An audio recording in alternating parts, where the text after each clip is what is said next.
Siema. Dzisiaj będę prezentował moją kolekcję gier na PlayStation, a w zasadzie ciężko to nazwać w ogóle kolekcją, bo to jest dość mała ilość tych gier.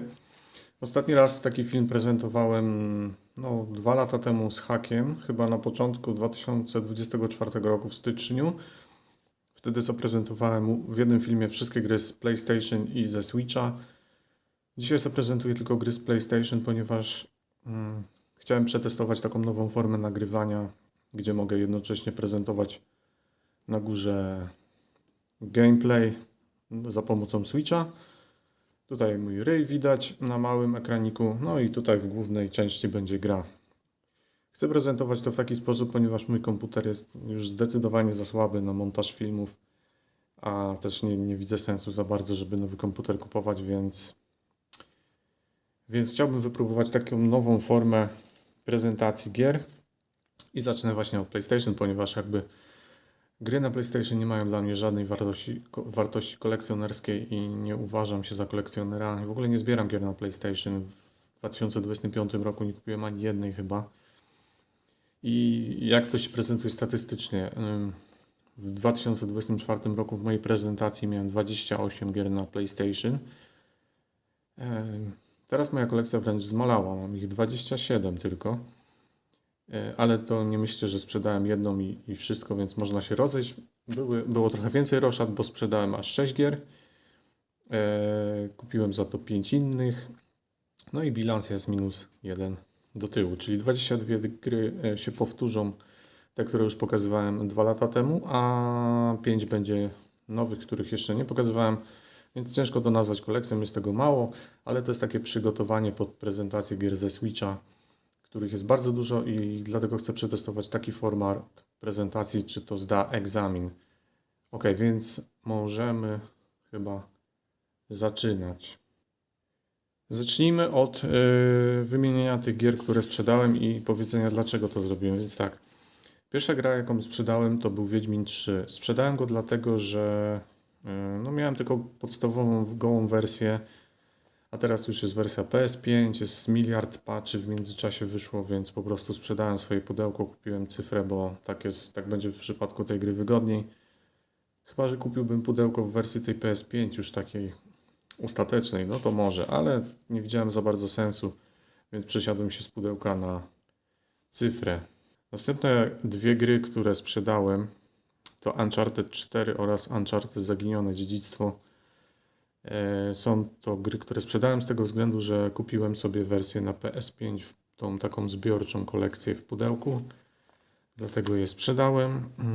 Inna gra, którą sprzedałem, to Ratchet Clank Rift Apart, którego sprzedałem dlatego, że go przeszedłem, splatynowałem i po prostu nie widziałem więcej sensu posiadania tej gry, zwłaszcza że sprzedałem ją praktycznie za tyle, za ile kupiłem i w sumie od tamtej pory nigdy nie naszła mnie ochota, by do niej wrócić, więc to chyba była dobra decyzja, żeby ją po prostu sprzedać. Ok. Następna gra, którą sprzedałem, to GTA Trylogia. Sprzedałem ją z tego względu, że ta wersja pudełkowa z PlayStation 4 niestety nie posiadała upgrade'u do PlayStation 5. A co za tym idzie, miała 30 klatek i niższą rozdziałkę.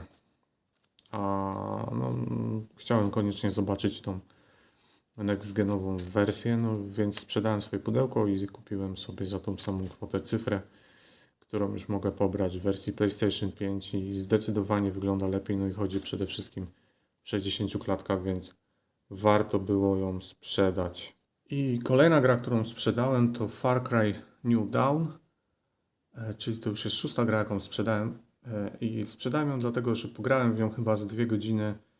No i po prostu nie spodobała mi się ta gra. Odbiłem się od niej i totalnie mi się wydawała nieatrakcyjna, głupkowata i powielająca te same schematy w kółko, więc sprzedałem Far Cry New Dawn. Dobra, a więc możemy przechodzić już do tych gier, które posiadam. Wymieniliśmy już to, co posprzedawałem, więc przechodzimy do konkretów. I tak, gry będą ułożone według takiej kolejności, w jakiej je kupowałem. bo tak mi było, taką miałem listę zrobioną po prostu, więc już nie chciałem kombinować. Natomiast jeżeli będę prezentował kiedyś gry ze Switcha, to wtedy one będą ułożone w kolejności alfabetycznej. A i teraz już będę gry zmieniał na ekranie padem, a nie palcem, więc dopiero wpadłem na taki pomysł przed chwilą, ale już mi się nie chce od nowa nagrywać, więc wybaczcie ten początek z palcowaniem. Teraz będzie to szło już sprawnie, więc zaczynamy.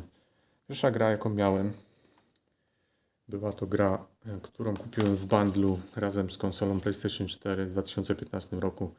Uncharted kolekcja Nathana Drake'a. Miałem ją w zestawie. Wszystkie 3 gry z tej kolekcji splatynowałem. Wszystkie 3 były znakomite. Chyba najlepsza dwójeczka. Dwójeczkę to przeszedłem chyba z 3 razy. A jedynkę i trójeczkę po jednym razie. Więc naprawdę fajna kolekcja. I nie wiem, czy jeszcze będę do tego wracał. Nagrałem się już konkretnie w te gry. Wszystkie są fajne, godne polecenia. Ok. Następna gra to The Last of Us Remaster, który przeszedłem, o kurczę, chyba z 5 razy. Chyba na wszystkich poziomach trudności mam platynę i 100 na 100 w trofeach, także gra też wyciśnięta na maksa. Nie mam oczywiście tej wersji PS5. Nie widzę za bardzo sensu wydawać 200 na gierkę, którą już przeszedłem wielokrotnie, żeby tylko zobaczyć trochę lepszą grafikę i trochę brzydszą Eli. Więc nie za bardzo widzę sens. Dlatego pozostanę przy tej wersji The Last of Us Remaster. Świetna gra, naprawdę rewelacyjna. Następna gierka to Just Cause 3.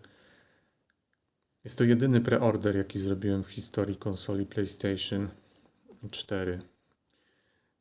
Za 239 zł, pamiętam, w Euro RTV AGD. Byłem bardzo nahypowany na tą grę. Zrobiłem w niej platynę. I no, gra była mega fajna, bardzo mi się podobała. Niestety miała bardzo skopaną optymalizację, przez co bardzo kiepsko chodziła na PlayStation 4. I szkoda, że nie ma żadnego patcha, bo na PlayStation 5 nadal chodzi jedynie w 30 klatkach. A szkoda, bo chętnie bym do niej wrócił, jakby miała 60 klatek. Naprawdę rewelacyjna gra. Następna gra to Far Cry 4. Kolejna gra, kolejna platyna. Wbite 100 na 100 wraz z dodatkiem Dolina Yeti. Bardzo fajna gra. To była moja pierwsza styczność z otwartoświatowym Far Cry'em, więc wszystko było dla mnie tutaj świeże i nowe. Dlatego też bawiłem się bardzo, bardzo dobrze. No, zdecydowanie chyba lepiej niż w kolejnych częściach. I gra ma jakieś takie wkładki, ale mapy chyba nie uświadczymy tutaj żadnej, także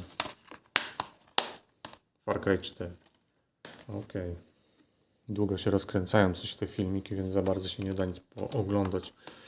Następna gra to Final Fantasy XV w wydaniu Royal Edition. Pierwotnie miałem tą wersję gołą, później przesiadłem się na Royalkę. Trochę bezsensownie, bo i tak nie grałem w te DLC-ki, bo mój zapał opadł niestety do tej gry.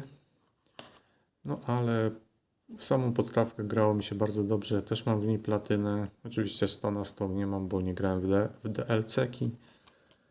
Ale gra jest ogólnie bardzo, bardzo przyjemna. No i tutaj jest płytka od Golasa. Cały ten Season Pass jest niestety tylko w formie kodu. A płyta jest tak od Golasa, więc gdyby coś się stało z serwerami, to mamy tylko Golasa w edycji Day One. Więc marna pociecha. Ok. Następna gra to Far Cry Primal. Czyli kolejny Far Cry, który chyba miał tą samą mapę co Far Cry 3, tylko w czasach prehistorycznych. Bardzo fajna gra to była.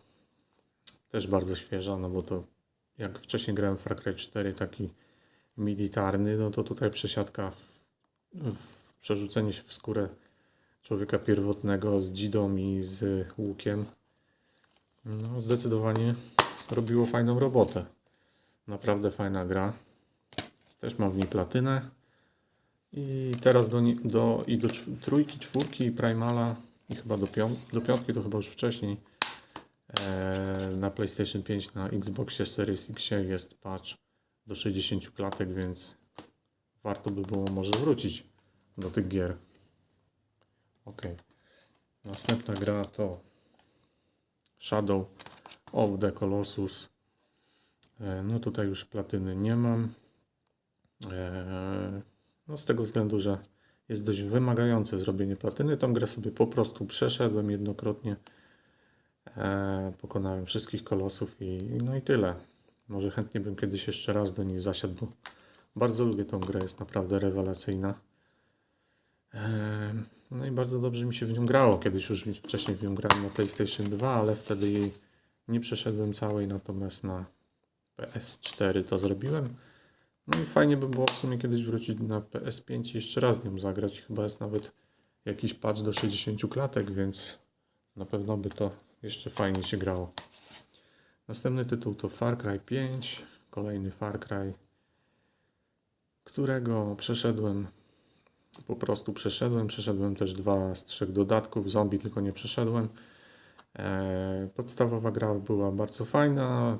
Ten amerykański klimat podobał mi się.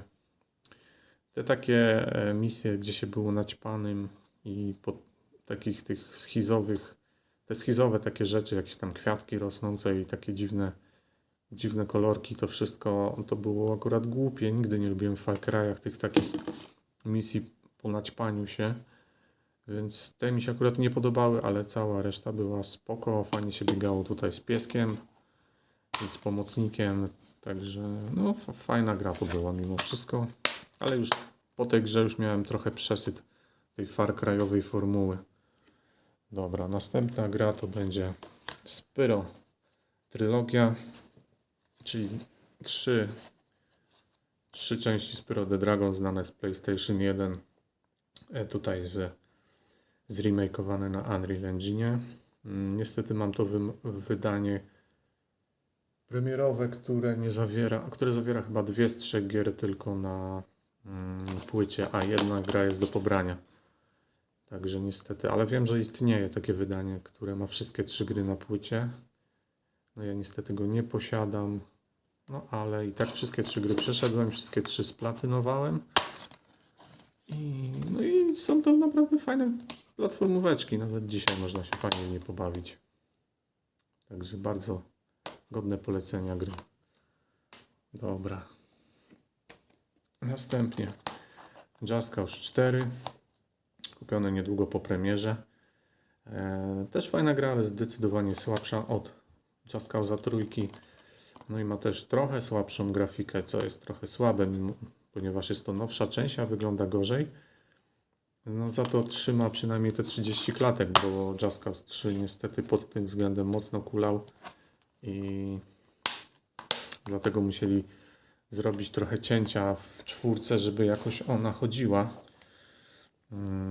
No ale gra się fajnie, tylko niestety trochę zmienili zasady gry i nie chodzi już tutaj o rozwałkę wszystkiego, więc trochę mniej mi się ta gra podoba niż 3 z tego względu.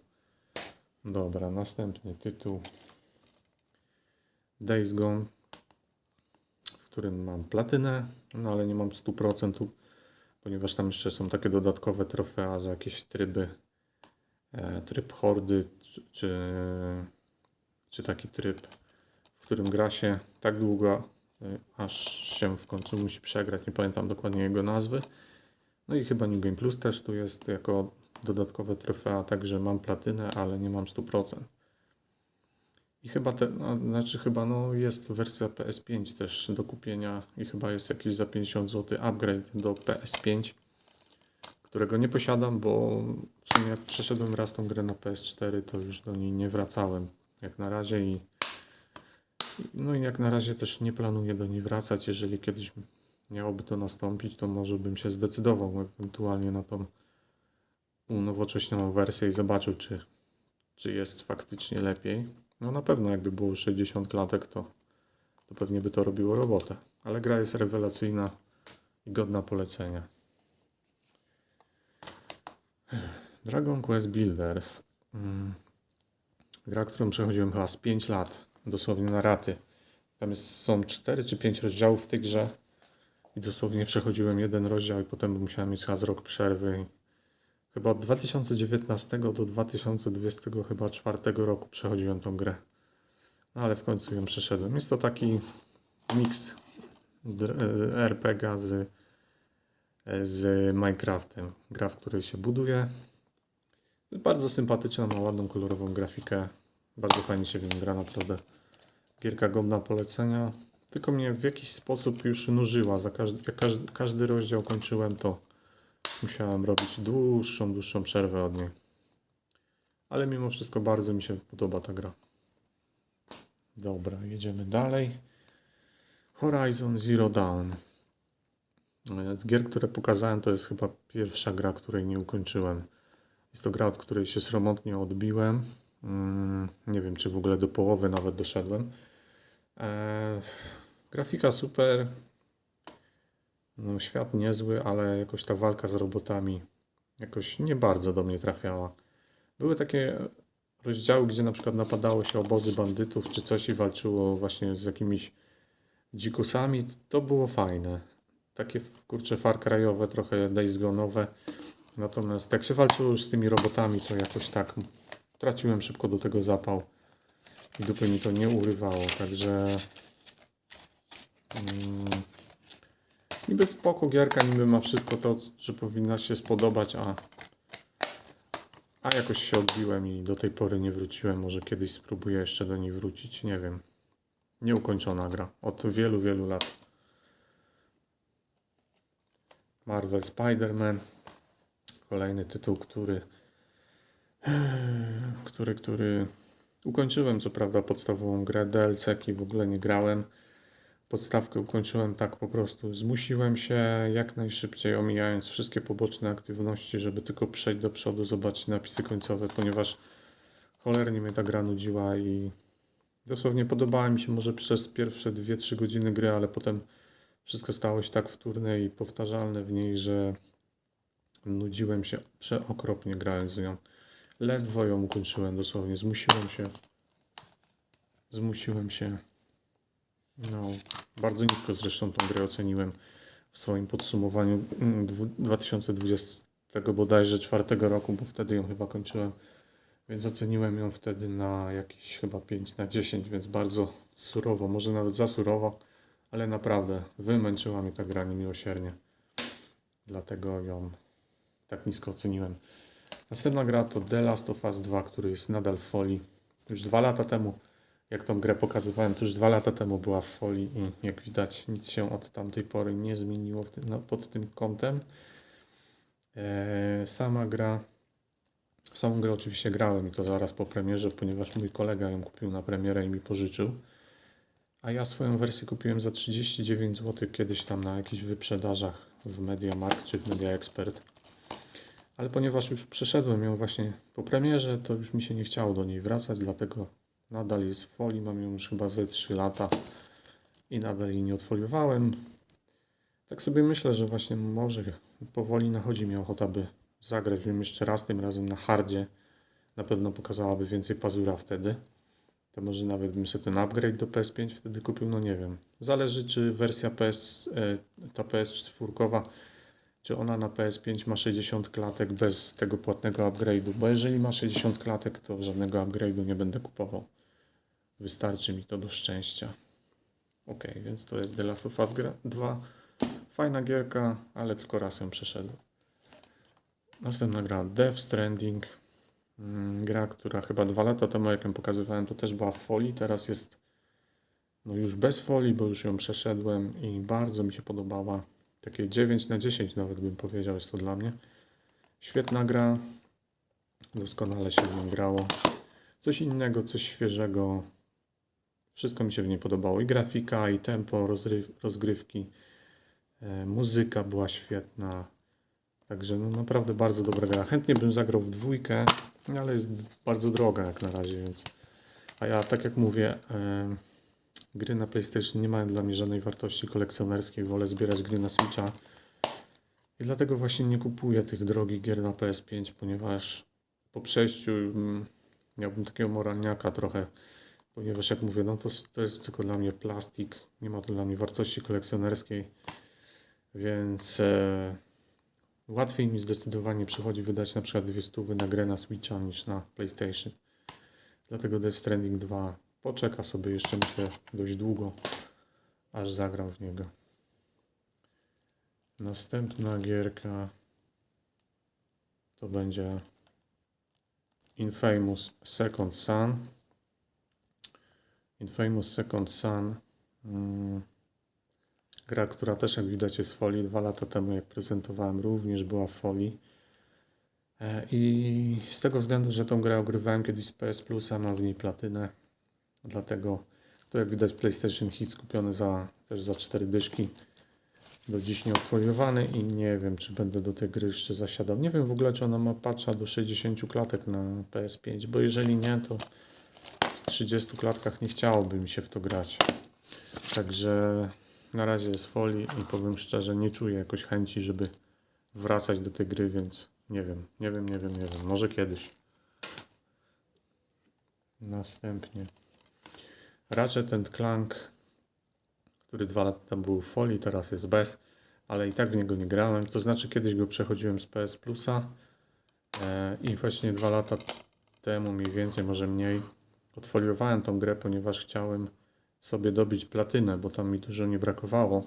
Na tej wersji z PS Plusa kiedyś nabiłem całkiem sporo i tutaj mi właśnie niewiele brakowało do platyny, ale ostatecznie jak już zacząłem, to potem stwierdziłem, że jednak mi się nie chce i dosłownie odpaliłem tą wersję pudełkową tylko na moment i odłożyłem na półkę. Ale grę przeszedłem kiedyś wcześniej. Następna gra God of War, która była 2 lata temu w folii i nic się od tamtej pory nie zmieniło. Wydaje mi się, że miałem ją już wtedy. Nie wiem, chyba tak. Także nadal jest w folii, więc za dużo nie mam do powiedzenia na jej temat. Nie grałem w nią i jakoś nie czuję za bardzo chęci, żeby to zrobić. Nie wiem sam dlaczego. Wiem, że ta gra ma bardzo wysokie oceny, ale jakoś do dziś się nie przemogłem. Zresztą nie tylko do tej. Zaraz dojdziemy do kolejnej, którą widzicie w sumie od początku filmu. Następna gra The Last Guardian, którą zagrałem. Dosłownie tam pograłem z godzinę, może troszkę więcej. Wyszedłem z tego takiego pierwszego lochu na zewnątrz i się tak pojawiliśmy w takich jakby górach. Tam była taka przepaść. W sumie tam chyba nie wiedziałem za bardzo dokąd iść. I jakoś tak wtedy też nie czułem za bardzo chęci grania w to i dosłownie po tej godzince czy półtorej odbiłem się od tej gry i jak na razie nie przeszedłem jej. Jestem na samym początku. Może kiedyś do niej zasiądę, bo chciałbym ogólnie ją przejść. Zwłaszcza, że to jest gra od twórców Shadow of the Colossus, więc na pewno byłaby warto. No i kolejna gra, którą tu już widać od dawna. Cyberpunk, którego to nie przeszedłem też. Znaczy w zasadzie w ogóle w niego nie grałem. To są te mapy. Nie chcę mi się tego rozkładać, nie ma sensu. Cyberpunk, w którego odpaliłem. Pobrałem sobie tą wersję na PS5. Tego upgrade'a do wersji PS5 to jest na 2 płytach w ogóle. Jak widać, jedyna gra, jaką mam na 2 płytach. Tak więc jak mówię, pobrałem sobie ten upgrade do PS5, odpaliłem, zobaczyłem jak wygląda. No, zachwyciłem się oczywiście grafiką, że wygląda super. No i na tym się moja przygoda z Cyberpunkiem skończyła. Każdego roku obiecuję sobie, że to będzie ten rok, w którym w końcu przejdę Cyberpunka. No i co roku mi się to nie udaje. Nie wiem dlaczego. Nie wiem dlaczego ta gra ma teoretycznie wszystko to, co powinno mi się spodobać, a kompletnie nie czuję hype'u, żeby w nią zagrać. Chyba wydaje mi się, że najbardziej odrzuca mnie to, że ona jest z widokiem FPP, tak jak Fallouty te nowe, które też mnie odrzucają, więc może jakby to było TPP, tak jak Wiedźmin, widok zza pleców, to może bardziej bym się zachęcił, a niestety nie mogę się. Może jak się przemogę, może będę żałował, że tak długo zwlekałem, bo może się okaże, że się zakocham w tej grze, natomiast nie potrafię się przemóc, żeby w końcu w nią zagrać. No okej. Następna gra to Uncharted. Kolekcja Dziedzictwo Złodziei, czyli jest to ta gra, o której na początku mówiłem właśnie, że Uncharted 4 i Dziedzictwo Złodziei. I Zaginione Dziedzictwo sprzedałem właśnie dlatego, że kupiłem sobie tą kolekcję na PS5, więc niepotrzebne mi było tak naprawdę obie wersje, więc tamte dwie sprzedałem po 25 zł za sztukę, a to kupiłem chyba za 48 razem z wysyłką, więc na jedno wyszło praktycznie. No i tu mam oczywiście lepszą grafikę i 60 klatek, także na pewno było to warto zrobić. I Zaginione Dziedzictwo z tej kolekcji sobie już przeszedłem, a czwórki jeszcze na razie nie, ale na pewno kiedyś to zrobię, bo bardzo lubię. Następna gra to jest Bloodborne. Nie, coś mi się popieprzyło. Wiem, Bloodborne'a zapomniałem w ogóle wstawić filmik z Bloodborne'a, więc będzie inny filmik. Zapomniałem go wstawić na listę, bo jest to gra, którą kiedyś grałem z PS Plusa, ale się od niej odbiłem i nie przeszedłem jej, ponieważ była dla mnie za trudna. Widocznie jestem za cienki do takich gier, jakby nie było. No i więc odbiłem się od niej, po prostu nie grałem w nią. Ona ma dwustronną okładkę w ogóle. No ale później trafiła mi się okazja i odkupiłem tą grę od mojego kolegi. Zgadnijcie za ile? Za 2 piwa. To była wymiana towarów, a nie pieniędzy. Pamiętam, kupiłem mu 2 piwa po 6 zł sztuka, czyli za 12 zł tą grę kupiłem, więc no żal by było nie skorzystać za taką cenę. Dlatego mam tego Bloodborne'a, no ale grałem w niego tylko kiedyś, jak miałem go z PS Plusa. W tą wersję pudełkową nie grałem jeszcze póki co. I nie wiem, czy zagram, bo jestem cienki w takie gry. Następna gra to Immortal Phoenix Rising, który już leci od jakiegoś czasu właśnie na ekranie, bo zapomniałem Bloodborne'a wstawić. Jest to gra, teraz już dochodzimy do tych ostatnich gier, które kupiłem właśnie... Moment, żeby usiąść lepiej. Które kupiłem właśnie już których nie pokazywałem wtedy. Bloodborne'a, tak, od Bloodborne'a to się zaczyna, czyli to jest 5 ostatnich gier, których wtedy nie prezentowałem. No i Immortal Phoenix Rising jest to gra, którą przeszedłem w 2024 roku. Bardzo fajna, ma cross-save'a, grałem ją też trochę na Switchu, trochę na PS5. Ma właśnie darmowy, jak tutaj jest właśnie napisane, darmowy upgrade do PS5. Fajna gra, taki klon Zeldy Breath of the Wild. Kupiłem ją za jakieś dosłownie 15 zł. Jest. Gra kosztowała 13 zł 25 groszy, a wysyłka 11 zł. Razem 24 zł. Więc za grosze totalna gierka. Ale bardzo fajna, podobała mi się. Także jak za te pieniądze, to myślę, że ciężko by było znaleźć fajniejszą grę. Dobra, prawie kończymy. Następna gra to God of War 3 Remaster, którego sobie dokupiłem tak do kolekcji, chociaż jak mówię, nie traktuję tego kolekcjonersko, ale w sumie za 39 zł nówka ze sklepu, no to wziąłem po prostu i tyle. Jak widać jest w folii, nie grałem w niego. Kiedyś z PS Plusa trochę grałem, przeszedłem ten początek, co się po takich tytanach tam wspinało. Czy tam tytany się wspinały? Na Olimp jakoś, już nie pamiętam. W każdym razie fajna gra i coś tu się popieprzyło, widzę w tych filmikach prezentowanych. W każdym razie mam tą grę, tak? Jeszcze w nią nie grałem, ale może kiedyś zagram. Następna gra Killzone Shadowfall, tak samo kupiony jak i ten God of War. Nówka za 39 zł, nadal w folii, jak widać. Jest to premierowy tytuł na PlayStation 4, dlatego chciałem go mieć. Słynie z świetnej grafiki i ogólnie ze średniej rozgrywki, więc nie jest to żaden hicior, ale nie jest to też shicior. Jest to chyba średniak z tego, co się orientuję, ale myślę, że gierka warta, aby ją kiedyś sprawdzić. Za taką cenę to czemu by nie.